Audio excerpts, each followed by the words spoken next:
السلام علیکم ورحمۃ اللہ وبرکاتہ۔ امید ہے کہ آپ لوگ خیر و عافیت سے ہوں گے۔ آج ہم لوگ جانیں گے 24ویں پارے کا خلاصہ۔ 24ویں پارے کا جو آغاز ہے وہ سورہ زمر کے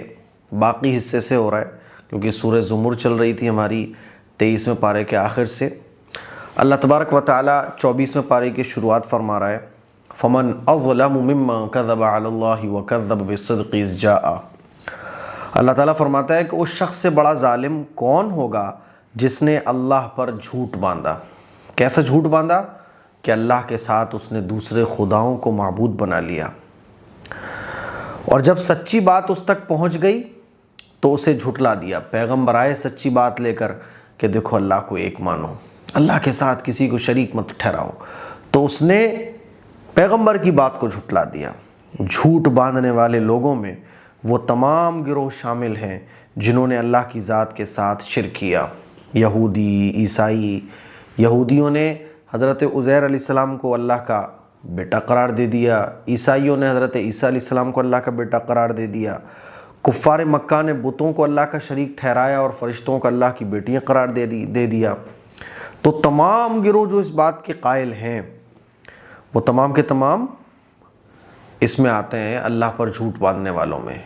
فمن اظلم ممن کذب علی اللہ وکذب بالصدق اذ جاء۔ اس کے بعد ارشاد ہے کہ رسول صلی اللہ علیہ وسلم سچائی کی دعوت لے کر آئے، اور جنہوں نے آپ کی تصدیق کی، تقوی کو اختیار کیا، اللہ کو ایک مانا، ان کے لیے پروردگار عالم کے پاس سب کچھ موجود ہے، ان کے لیے جنت ہے، ان کے لیے جنت کی نعمتیں ہیں، اور ان کے لیے ہر ایک چیز جو وہ چاہیں گے اللہ تعالیٰ نے تیار کر کے رکھی ہوئی ہے۔ حضور اکرم صلی اللہ علیہ وسلم کو اللہ تعالیٰ تسلی دے رہا ہے، کیونکہ حضور علیہ السلام جب دین کی دعوت دیا کرتے تھے تو جو مشرکین اور کفار تھے وہ ریجیکٹ کیا کرتے تھے صراط مستقیم کی دعوت کو۔ تو اللہ تعالیٰ نے اس موقع پر ارشاد فرمایا کہ جو ہدایت قبول کرے گا وہ اپنے فائدے کے لیے کرے گا، اور جو ہدایت کو قبول نہیں کرے گا، گمراہ ہوگا، تو اس میں اسی کا نقصان ہے، اسی کا نقصان ہوگا۔ اس کے بعد آگے اللہ تبارک و تعالیٰ نے اپنی رحمت کو بیان فرمایا، اور اس بات کو بیان فرمایا کہ اے دنیا کے انسانوں، اللہ کی رحمت سے مایوس مت ہو۔ قُلْ يَا عِبَادِيَ الَّذِينَ أَسْرَفُوا عَلَىٰ أَنفُسِهِمْ لَا تَقْنَطُوا مِن رَحْمَةِ اللَّهِ، کہ اے میرے بندو، تم ظلم کر کے، اپنی جانوں پر گناہ کر کے تھک چکے ہو نا، تم نے اتنے گناہ کیے ہوں کہ تم کو لگ رہا ہو کہ تمہیں معافی نہیں مل سکتی، تب بھی اللہ کی رحمت سے مایوس مت ہو۔ اللہ تعالیٰ اپنے غفور اور رحیم ہونے کو بیان فرما رہا ہے کہ اے میرے بندو، علی انفسہم یا عبادی الذین اسرفوا علی انفسہم، میرے وہ بندوں جنہوں نے اپنی جانوں پر ظلم کیا ہے۔ کتنے ظلم سے مطلب کیا؟ گناہ کر کے اپنے نام اعمال کو کالا کر لیا ہے۔ لا تقنطوا من رحمت اللہ، اللہ کی رحمت سے مایوس مت ہو، بے شک اللہ سارے کے سارے گناہوں کو معاف کر دیتا ہے۔ اس صورت میں قیامت کی منظر کشی بھی کی گئی ہے۔ وَنُفِخَ فِي الصُّورِ، اللہ تبارک و تعالیٰ نے سور کے پھونکے جانے کو بیان فرمایا ہے کہ قیامت کے دن تمام زمین اللہ کی مٹھی میں ہوگی، اور سارے آسمان اس کے دائیں ہاتھ میں لپٹے ہوئے ہوں گے۔ جب سور میں پھونک ماری جائے گی تو آسمان اور زمین میں جتنے رہنے والے ہیں سب بے ہوش ہو جائیں گے، سوائے اس کے جس کو اللہ چاہے گا۔ پھر دوسری مرتبہ سور پھونکی جائے گی تو وہ کھڑے ہو کر دیکھنے لگیں گے، اور زمین اپنے رب کے نور سے روشن ہو جائے گی، اور تمام اعمال نامے رکھ دیے جائیں گے اللہ کے سامنے، اور انبیاء اور شہداء لائے جائیں گے، اور ان کے درمیان حق کے ساتھ فیصلہ کیا جائے گا، اللہ کی عدالت لگ جائے گی۔ اس بات کو اللہ تعالیٰ نے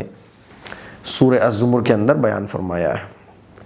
پھر سورہ الزمر کے بعد سورہ المؤمن شروع ہو جاتی ہے، کیونکہ اس میں حضرت موسیٰ علیہ السلام کی قوم کے ایک آدمی کا ذکر ہے، فرعون کے محل میں وہ جاب کیا کرتا تھا۔ وقال رجل مؤمن من آل فرعون، تو وہ ایمان میں داخل ہو گیا تھا، ایمان لے آیا تھا موسیٰ علیہ السلام پر، لیکن وہ اپنے ایمان کو چھپائے ہوئے تھا۔ فرعون نے جب حضرت موسیٰ علیہ السلام کو قتل کرنے کا حکم دیا تو اس کی غیرت جاگ گئی، تو اس نے کھلے طور پر کہا کہ جو اللہ کی عبادت کی تمہیں دعوت دیتا ہے، جو یہ کہتا ہے کہ اللہ کی عبادت کرو اور تم خدا نہیں ہو، اس کو تم قتل کرنے کی بات کرتے ہو، میں بھی اللہ کی عبادت کرتا ہوں۔ تو فرعون کو بڑا تعجب ہوا کہ ارے یہ تو موسیٰ علیہ السلام پر ایمان لے آیا ہے، اور پھر اللہ تعالیٰ نے اس کو فرعون کے مکر سے بچا لیا۔ تو اللہ نے اس کو مومن کہا ہے، وقال رجل مؤمن من آل فرعون یکتم ایمانہ، تو اس مومن کے نام پر اس سورت کا نام سورہ المؤمن رکھا گیا ہے۔ سورہ المؤمن میں اللہ تبارک و تعالیٰ اپنی صفات کو بیان فرما رہے، غافر الذنب وقابل التوب شدید العقاب ذی الطول، کہ اللہ ہے جو توبہ کو قبول کرتا ہے، جو بڑا مہربان ہے، بندوں کو معاف کرنے والا ہے نا، اور گناہوں کو معاف کرنے والا، توبہ قبول کرنے والا، عرش عظیم کو اٹھانے والے فرشتے ہے نا، وہ اس کے عرش کو اٹھائے ہوئے ہیں۔ اور اللہ تعالیٰ نے اس بات کو بھی بیان فرمایا ہے سورت کے شروع میں کہ وہ فرشتے جو اللہ کے عرش کو اٹھائے ہوئے ہیں اور جو فرشتے اس کے ارد گرد جمع ہیں، سب اپنے رب کی پاکی بیان کرتے ہیں اور اس پر ایمان رکھتے ہیں، اور ایمان والوں کے لیے دعائیں مغفرت کرتے ہوئے کہتے ہیں، فرشتے جو ہے نا ایمان والوں کے لیے دعائیں مغفرت کرتے ہوئے کیا کہتے ہیں؟ اے ہمارے رب، تو نے اپنی رحمت اور علم کے ذریعے ہر چیز کا احاطہ کیا ہوا ہے، تو تو ان لوگوں کو معاف کر دے جنہوں نے توبہ کی، جو ایمان لے کر آئے، جنہوں نے تیری راہ کی اتباع کی، اور تو انہیں جہنم کے عذاب سے نجات دے دے۔ اے ہمارے رب، تو انہیں ہمیشہ رہنے والی ان جنتوں میں داخل فرما جن کا تو نے ان سے وعدہ کیا ہے، اور ان کے ساتھ ساتھ ان کے ماں باپ، بیوی، ان کی اولادوں، اور ان لوگوں کو بھی داخل فرما جو نیکی کی راہ پر چلے، بے شک تو زبردست حکمتوں والا ہے۔ یہ فرشتے جو ہے نا ایمان والوں کے لیے دعائیں کرتے ہیں۔ اور یہ بھی ارشاد ہوا ہے سورت کے اندر کہ اللہ کی آیات کو جھٹلانے والے جو کافر لوگ ہیں، جو مشرک لوگ ہیں، اور ان کے جو دنیا کے اندر ٹھاٹ باٹ ہیں، بڑا شاہانہ طریقے سے وہ زندگی گزار رہے ہیں، تو ان کے عیش و آرام کو دیکھ کے جو ہے نا وہ گمراہ نہیں ہونا چاہیے۔ اللہ تعالیٰ اس بات کو بھی بیان فرما رہا ہے کہ دنیا میں اگر مشرکین کو، کفار کو، اسلام کے دشمنوں کو جو ڈھیل ملی ہوئی ہے نا، اور مزے کی زندگی گزار رہے ہیں، ایمان والے مشقتوں کی زندگی گزار رہے ہیں، تو اس کو دیکھ کے گمراہ نہیں ہونا چاہیے۔ تو فرشتوں کی جو دعا ہے اہل ایمان کے لیے اس کو ذکر فرمایا، اور مشرکین اور کفار اور دشمنان اسلام کی شان و شوکت کو دیکھ کے دنیا کے مزوں میں ان کو مبتلا دیکھ کر جو ہے نا وہ مایوس نہیں ہونا چاہیے، ہے نا، اور گمراہ نہیں ہونا چاہیے۔ اس کے بعد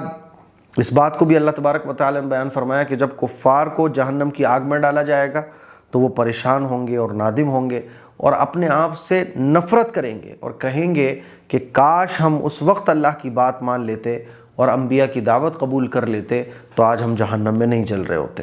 ٹھیک ہے، اس صورت میں قیامت کی ہولناکیوں کا بھی تذکرہ ہے کہ قیامت کے دن اللہ شدید غضبناک ہوگا اور بار بار یہ آواز بلند فرمائے گا کہ آج کے دن کس کی بادشاہی ہے، لمن الملک للہ، لمن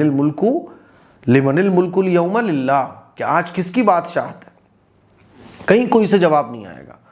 پھر خود ہی اللہ تعالیٰ جواب دے گا للہ الواحد القہار، کہ آج خدائے واحد اور قہار کی بادشاہی ہے۔ اللہ نے فرعون کے اور موسیٰ علیہ السلام کا واقعہ بھی یہاں پر ذکر فرمایا ہے نا، اور اللہ تعالیٰ نے فرعون کے قبیلے جو ایک آدمی، فرعون کے قبیلے کا ایک آدمی جو مسلمان ہو گیا تھا، حضرت موسیٰ علیہ السلام پر ایمان لے آیا تھا، تو اس کا بھی ذکر فرمایا، اور اسی کے مومن کے نام پر اس صورت کا نام ہے۔ اس کے بعد اللہ تعالیٰ نے اپنی چند نعمتوں کا تذکرہ فرمایا ہے کہ دیکھو اس نے رات بنایا آرام کے لیے، دن بنایا کمانے کے لیے، آسمان کو اس نے چھت بنایا، کیسی اس نے خوبصورت صورتیں بنائیں، پاکیزہ رزق عطا فرمایا، ہے نا، اور اس بات کو بھی اللہ نے بیان فرمایا کہ تم مجھے پکارو میں تمہاری دعاؤں کو سنوں گا، ادعونی استجب لکم، تم مجھے پکارو میں تمہاری دعاؤں کو سنتا ہوں۔ اور اللہ نے اس بات کو بھی بیان فرمایا کہ جو لوگ اللہ کی عبادت سے تکبر کرتے ہیں، اللہ کی عبادت نہیں کرتے، اللہ کے ساتھ شریک ٹھہراتے ہیں، تو ان کو جہنم میں داخل کر دیا جائے گا۔ پھر اللہ تعالیٰ نے انسان کو اس بات کی دعوت دی کہ دیکھو اپنے اندر غور کرو، تم کیسے پیدا ہوئے ہو، منی کے قطرے، پانی کے 2 قطرے مرد کا اور عورت کا ملتے ہیں، اور اسی سے کیا ہوتا ہے، پھر لوتھڑا گوشت کا بن جاتا ہے، خون کا، پھر ہڈیاں بننے شروع ہو جاتی ہیں، جسم بننا شروع ہو جاتا ہے، اور بچے کی پیدائش ہو جاتی ہے۔ اللہ کی اس قدرت پر غور کرو کہ یہ سب کچھ اپنے آپ ہو رہا ہے، کیا اس کو بنانے والا کوئی نہیں ہے؟ تو ان تمام چیزوں کو دیکھ کر کہ کیسے اللہ تعالیٰ نے تمہیں بچپن دیا، پھر جوانی دی، پھر بڑھاپا عطا کیا، تو یہ تمام چیزوں پہ غور کرو تو تمہیں سمجھ میں آئے گا اللہ کی قدرت۔ پھر سورہ المومن کے بعد سورہ حامیم سجدہ شروع ہو جاتی ہے۔ حامیم تنزیل من الرحمن الرحیم کتاب فصلت آیات قرآن عربی لقوم یعلمون بشیرا و نذیرا۔ اللہ پاک فرماتا ہے سورت کے شروع میں کہ قرآن مجید کے نازل کرنے کا مقصد یہ ہے کہ رسول اللہ صلی اللہ علیہ وسلم لوگوں کو ڈرائیں اور ان کو بشارت دیں، مگر لوگوں کی اکثریت قرآن مجید کی دعوت سے اعراض کر لیتی ہے اور کہتی ہے کہ ہمارے کان اور دل آپ کی دعوت کو اور سننے کو ماننے سے قاصر ہیں۔ یہ کافروں کی بدنصیبی ہے کہ وہ اللہ کی کھلی آیات کو جھٹلاتے ہیں۔ اس کے بعد زکوٰۃ نہ دینے والوں کو تنبیہ کرتے ہوئے اللہ تبارک و تعالیٰ ارشاد فرماتا ہے کہ ایسے لوگ مشرک اور آخرت کا انکار کرنے والے ہیں۔ اس کے بعد اللہ تبارک و تعالیٰ ایمان والوں کی اور نیک اعمال کرنے والوں کی تعریف بیان فرماتا ہے کہ ان کے لیے بڑا اجر اللہ تبارک و تعالیٰ نے تیار کر رکھا ہے۔ مشرکین مکہ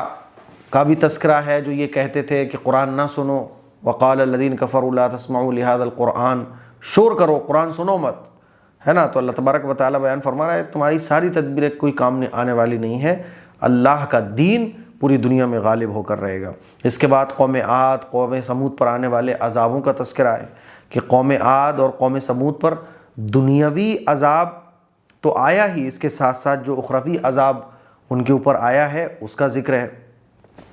کہ جب آخرت کا جو عذاب ان کے اوپر آئے گا، دنیا میں تو ان کے اوپر عذاب آیا اور آخرت میں ان کے ساتھ کیا معاملہ ہوگا اس کا بھی تذکرہ ہے کہ جب مشرکوں کو اللہ کے دربار میں جمع کیا جائے گا تو اس وقت ان کے اعضاء، باڈی کے جو پارٹس ہیں وہ ان کے خلاف گواہی دیں گے، یہاں تک کہ کھال بھی ان کے خلاف گواہی دے گی۔ اللہ تبارک و تعالیٰ کا ارشاد ہے کہ بے شک جن لوگوں نے کہا کہ ہمارا رب اللہ ہے اور اس پر استقامت اختیار کی تو اللہ ان پر موت کے وقت فرشتوں کا نزول فرمائے گا اور فرشتے ان کو کہیں گے کہ نہ ڈرو اور نہ غم کھاؤ۔ یعنی ایمان والے جب آخرت میں جائیں گے، قبر میں جائیں گے تو فرشتے کہیں گے ڈونٹ وری، ڈرو مت، نو پرابلم، تم تو ایمان والے ہو، اور یہ رہی تمہاری جنت کی چابی، لو بھائی انٹر ہو جاؤ، یہ رہی تمہارا فلیٹ جنت کے اندر جس کا تم سے وعدہ کیا گیا تھا۔ اور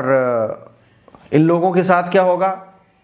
جو مشرکین اور کفار اللہ کے نافرمان ہیں کہ جب ان کو جہنم میں ڈالا جائے گا تو جو جہنم کا داروغہ ہوگا وہ ان کو پکڑ کے پوچھے گا کیا تمہارے پاس پیغمبر نہیں آئے تھے؟